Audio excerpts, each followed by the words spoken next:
MTA is committed to providing you the best in transit, and we're interested in your thoughts about MTA service. That's why we feature a segment called Ask the MTA.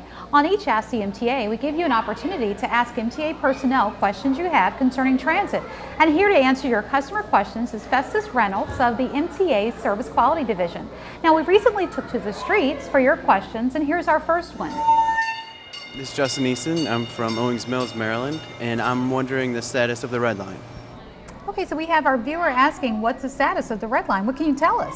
Well, currently the MTA is in the second of 3 stages for the red line. So currently the MTA is finalizing its environmental processes. Certainly.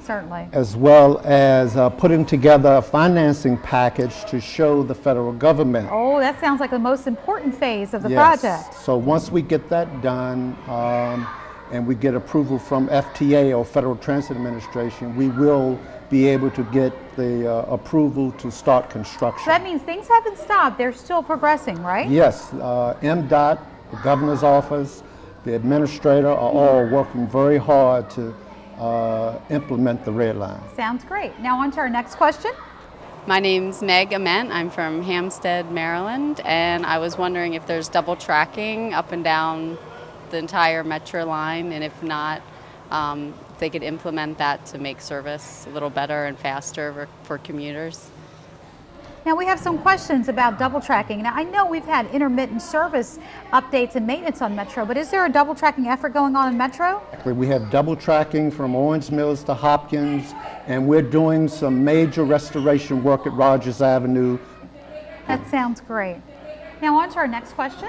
Okay, my name is Doris Lawson.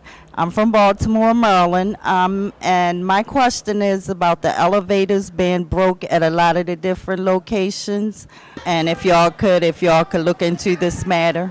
Well, you know, I think we always get those alerts about service updates with elevators being out of service, but can you tell us some of the reasons why elevators go out of service? Sometimes when a passenger may see an elevator out of service, it may be due to preventative maintenance, scheduled maintenance on that particular piece of equipment. But we do have the ability, we do post it on our website. For example, folks can find out what elevators are in and out of service on the website before they plan their trip, and they can also call customer service to get that information, correct? Yes, you're right. So we're on to our next question. My name is Stephen Campbell. I'm from East Baltimore, Maryland, and my question is, why does bus passes have the 3 a.m. expiration? I believe that when you buy a bus pass, you should get a full 24 hours no matter what time it is. Well, you know, one of the things is it's kind of important, I think, that people need to understand in asking that question is we have something called a charm card.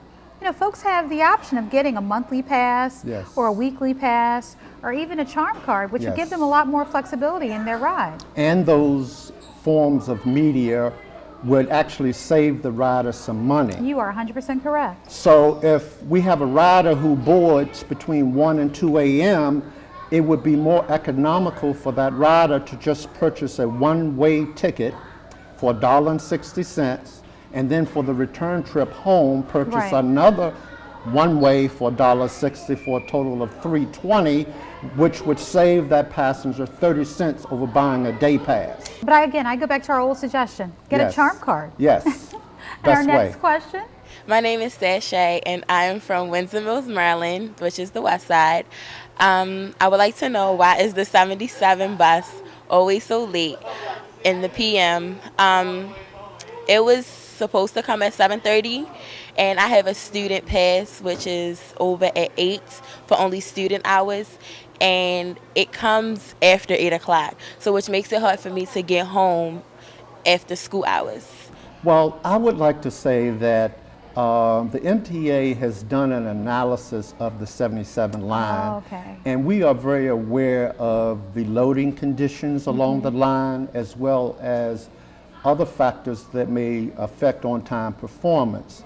And to assist our patrons, we have implemented new service in that corridor, numbered the 99 line. Oh, so that's right. They did introduce the 99 to kind of help offset that. Okay. The other thing is also checking, you know, the schedules for the 99, because like you said, having an alternate way of getting there is your best option. And you can always call 539-5000 to find out if there are any issues. Right. Sounds great. Our next question.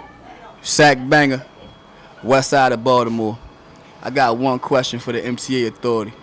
I want to know, how can you find students, elders, or any persons that's traveling back and forth on your subway system any type of tickets just for eating or drinking? One of the things is a lot of transit systems throughout the nation don't allow food and beverages. And you know, I want you to address it because I have my own opinions about it. So why do you think we issue these citations? Well, what happens is those foodstuffs attracts rodents and roaches. And those animals carry fleas, also Any types diseases. Of things. Yeah, I think that citation is more than warranted in that we need to keep our system clean. And our next question? My name's Brian. I'm from Owings Mills, Maryland. And MTA, can you please implement more hybrid type buses to cut down on fuel emissions and gas costs? What types of things are we doing besides our hybrid bus fleet? Well, the governor and administrator have committed to replacing all of our current conventional diesel buses with hybrid fuel-efficient vehicles. That's amazing. Yes.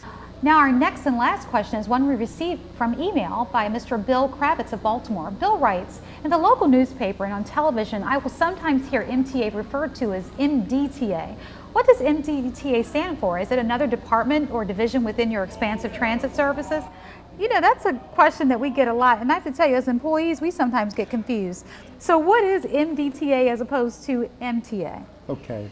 Well, everyone knows that the MTA stands for the Maryland Transit Administration. Okay. The MDTA stands for the Maryland Transportation Authority, which operates, manages the toll facilities and highways nearby statewide. Okay. So that's a separate administration that falls under the umbrella of the Maryland Department of Transportation. Right, and that, you know, just so people understand, it's no different than, like I said, we are here, MTA, SHA, the Port Administration, you have the Maryland Aviation Administration, the State Highway Administration, so you have all these different modes that all fall under the big transportation umbrella, but they're not a subset of MTA.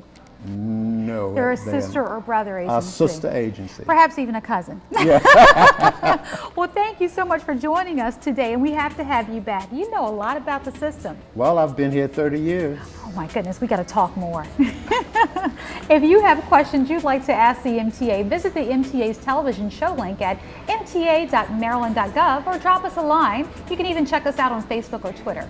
Thank you for joining us. We'll see you next time. Take care and enjoy your summer.